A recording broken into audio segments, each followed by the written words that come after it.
Former The Mandalorian actress Gina Carano weighed in on the recently released South Park joining the Panderverse special and revealed that Disney asked her to, quote, unfollow certain accounts because they said bad things about Kathleen Kennedy. Let's get into this here. Carano offered or South Park offered a rare, I don't know if it's a rare criticism of the House of Mouse. They've been pretty active of criticizing Disney quite often, but joining the Panderverse is another criticism of that, and it begins with Cartman finding himself plagued with nightmares in which he and the rest of South Park citizens, for no reason and with no explanation, have suddenly been replaced by, quote, diverse women complaining about the patriarchy. The last time I had the dream, I was walking down the school hallway, and then I see Butters, Cartman recounts to a therapist, and that's when I begin to notice that something's wrong. Everyone I cared about has been systematically replaced, and finally I want to scream, and I'm like, why are they replacing every single character with someone who is diverse? But then Kennedy's like, it's not our fault, it's because of Kathleen Kennedy. But then Kathleen Kennedy is like, make it more lame. And everyone in town is like, no, please, Kathleen Kennedy, stop ruining everything. But Kathleen Kennedy is all like, put another gay diverse woman in it, make it more effing lame. And Disney stock just keeps going down and down and down. And then Bob Iger's all like, no, what's going on with my stocks? No, Kathleen Kennedy. Yeah, well, the therapist dismisses these nightmares as nothing more than stress dreams stemming from his fear of being replaced by AI. Cartman soon discovers that they were actually glimpses into the multiverse, the truth becoming apparent to him, just as he and his diverse female counterpart, who herself was experiencing the same dreams, but in reverse, are forcibly swapped into each other's universe. Meanwhile, as both Cartmans and their respective Stans, Kyles, and Kenny set out to correct this error, Bob Iger and the Disney board come to the realization that the version of Kennedy currently roaming their halls and greenlighting films, a Cartman variant whose core creative principle is put a chick in and make her lame and gay, is not their own. Sure enough, the board soon comes to understand that not only has Kennedy been replaced, but the situation was caused when the company's overuse of the Panderstone, an ancient piece of artificial intelligence that could be used to make the same movies over and over again while appealing to absolutely everyone, tore open a hole in the multiverse. Eventually crossing paths on the diverse world of Earth 216b, Kennedy and Cartman call a temporary truce in order to find their way back to their home universe. In doing so, the two are afforded a moment to clear the air, during which the two air their respective grievances over how the other handled their disagreements over the current state of Disney's current catalog, but in particular the Star Wars franchise. The Panderstone worked great for a while, Kennedy tells Cartman, but then came the hate mail, ugly letters from racists who could stand that some of the Panderstone's rehashes had diverse women who couldn't stand that some of the Panderstone's rehashes had diverse women characters in the lead. I decided I would show them. I would start making movies to fight all the bigotry in our society. But instead of doing any real work, I turned to the Panderstone. It made things so much easier. Soon I was using the Panderstone over and over again to try and fight all the ugly feedback, which in turn was growing stronger and stronger, but I was fighting with the wrong tool. I used the Panderstone so much that it became unstable. It opened a portal to multiple universes, and something came through. Turning to this meeting with her Cartman counterpart, Kennedy recalls, at first we fought.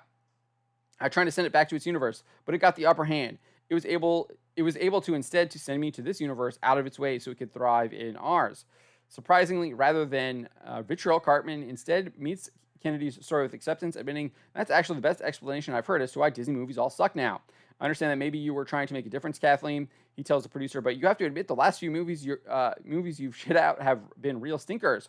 All I've ever wanted was to make great entertainment. Believe me, she explains to Cartman in turn, but as soon as you start getting piles and piles of hate mail, endless messages calling you the C word, you can't think straight. In a moment of levity, amidst an otherwise stark discussion, Cartman then admits, well, I'm sorry I wrote all those letters. It was probably a bit much.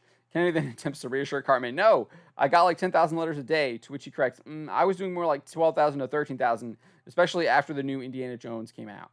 Met with this revelation, Kennedy proceeds to exclaim that it's you. You're the one who caused all this. F you, Cartman fires back. You're the one who caused all this. Offering a defense for her actions, Kennedy then affirms, I would have tried to fight racism with the Panderstone if you hadn't written all those letters. I wouldn't have tried to fight racism with the Panderstone if you hadn't written all those letters. Cartman then declares, I wouldn't have written all those letters if you hadn't tried to fight racism with the effing Panderstone. However, rather than continuing to argue, Kennedy instead observes, so that's it. That's the connection. I reacted to you and you reacted to me. Realizing himself that I guess we created each other, Cartman then admits to his rival, Miss Kennedy, I don't think I've ever said this before in my life, but I'm sorry I lashed out so hard and used the C word so many times. You didn't really have a choice but to double down. Offering her own apology, Kennedy then asserts, Eric, I know you care about all things Disney. I'm sorry I was so reckless with the things that you love. It was just lazy. And then showing one last moment of humility, just as a portal back to their universe appears behind them, Cartman closes out their conversation by likewise acknowledging, I guess just wailing on woke stuff all the time is pretty lazy too. So, and it is this last exchange in particular which drew Carano's attentions. She retweeted a clip of the scene which notably cuts after Cartman's declaration that Kennedy's story was the best explanation I've heard as to why Disney movies all suck now, as shared by the Geeks and Gamers Twitter Twitter account. Carano then wrote this. She said, "This is the part where Kathleen Kennedy demands any YouTubers get censored off of YouTube for sharing and laughing at this hilarious episode.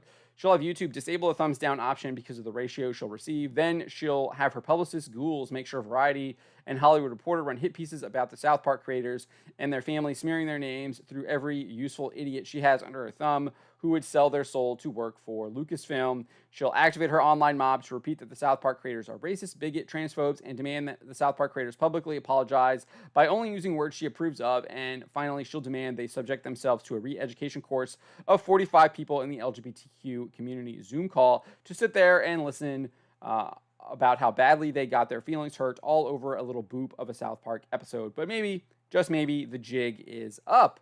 Unsurprisingly, while Carano's tweet was met with a wave of support and adulation from her fans, it also drew its fair share of criticism from her detractors.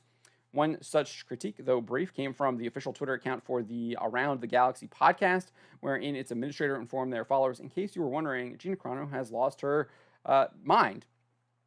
You can see it right there. He wrote that. In response, Carano replied, "Do you always call a woman crazy just because she has more firsthand experience than you and says something you don't like or understand? Bit misogynistic, don't you think? Tisk, tisk." It's also kind of interesting. Like, she basically said this was all going to happen, and then literally this guy responds with this. It's almost like he's admitting that he's under the thumb of Lucasfilm, or at least does their bidding without them even asking. "Curious if your overlords pay you," and Gina Carano's onto it too. She says, "Curious if your overlords pay you, or do y'all just go ahead and shove your whole head straight up their ass for free? I'm guessing for free. Might want to come out for some fresh air." For some added context, not just for you, but for the people reading, one of the things your overlords asked me to do was to unfollow certain accounts because they, quote, said bad thing about Kathleen Kennedy. That was a huge red flag for me. If I were the head of one of the most powerful entertainment companies in the world, I would know that haters come with the territory, and that maybe the haters are expressing their thoughts because they actually care, and caring is a good thing because as long as they care, well, hey, we still have something to work with. Maybe we can win their hearts back eventually, and maybe they do have some good things to add to the conversation, which they do and did, and at the very least, they are still buying the product. Look at Mando Season 1, boom, the healing had begun. If you are a proper good leader, you learn how to embrace and communicate, not dictate and silence and demand your actors and directors unfollow and shame more than half of your fan base and the people who have stuck with the franchise for decades. Side note, don't say the Force is female and then allow only the men to express their political views online. In fact, just drop the ridiculous phrase completely obviously commenting on Pedro Pascal's awful political commentary and her commentary as well. One of the problems your overlords are having now is that they've made a lot of people completely stop caring about one of the most beloved franchises in history, all by bullying, pushing aggressive agendas, and trying to silence the people criticizing them. How are they able to tell stories they don't understand when the ones they identify with are the Empire? They are literally trying to squash the little guys, the rebellion. No wonder the storytelling is struggling. They fired and dehumanized people like me who did absolutely nothing wrong, all to virtue signal to people like you, the yes man. The yes men. But yes men, unfortunately for you and them, do not drive culture. Maybe they were banking on the kids picking up the slack, but one of the best things about this franchise is passing it from generation to share. The competition is too high to throw out something as valuable as that. Why would one generation pass it on when you've disrespected and thrown them away? Your overlords tried to hide behind the two opposing fan bases fighting each other instead of taking responsibility, so they encouraged the hate, all while virtue signaling they are standing up for minorities, but instead using them as a shield and weapon. Funny enough, just how our government works. They think people will forget, and yes, maybe they will, but for this moment, they have heard the people's voices, and it shook them. They're choosing to stick with their weak leadership who couldn't handle YouTubers saying mean things online, when all it would have taken as a true leader to step in, take the reins, take some responsibility, stop discriminating, apologize about the things that have been done wrong, step completely out of politics, be truly inclusive, and they'd be back in business. Until then, they're stuck with you, the yes men, and their plummeting stock. I'm not saying I'm right on all fronts, but I am open-hearted and refuse to discriminate based off of powerful people telling me how to think and act, and if there was something I needed to apologize for, I would have in a heartbeat, but I didn't say or do anything wrong. People come up to me daily to shake my hand and thank me for taking a stand, even people who think differently. One thing is true, good leadership makes for a better world, leading to healthier and happier people and better opportunity. Look around, we are watching the devastating effects of what bad leadership can do worldwide. So that is what Gina Carano had to say about the South Park joining the Panderverse episode. And we got some also more insight into what happened with her at Lucasfilm and how seemingly domineering Kathleen Kennedy truly is over there and how poor her leadership really is. And I leave it to you. What do you make of South Park's commentary on the state of Lucasfilm, the criticisms that have gone to them? Obviously, they are criticizing the critics there as well. And then what do you make of Gina Carano's commentary on all of it? So let me know what you think in the comments below. Subscribe for more.